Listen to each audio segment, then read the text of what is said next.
What's up guys, this is Louie, and today we're back with another video, and I'm back at college, as you may have seen if you watched my channel update, but this is actually a video, this is a real life situation that I had to deal with, and I thought I'd make a video about it. So I have the cheapest MacBook Air you can get, and it has 120 gigs of storage.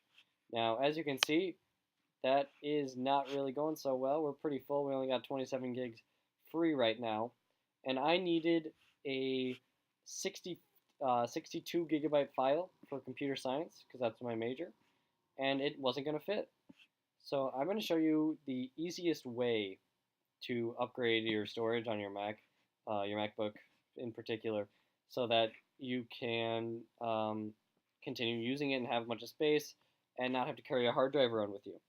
So this Transcend right here is 130 gigabytes, and it's called a jet drive.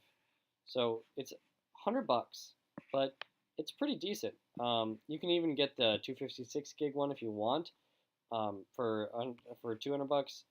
But basically, it's a tiny little memory card that goes in your memory card slot of your MacBook Air, or if you have the 2015 MacBook Pro, not the newest one. And it's flush with your computer. It doesn't stick out at all, which is super nice. You don't have to worry about it breaking off or something. But if we look up MacBook Air 2015 SSD, right? We look at these prices here. Look at this.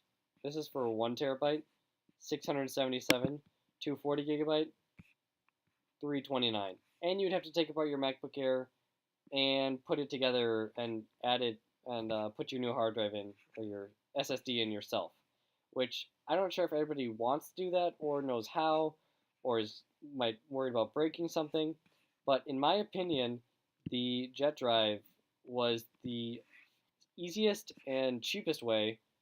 You can instantly just double your storage on your MacBook, and it's pretty nice. Made by Transcend, so they have like a lifetime warranty on it.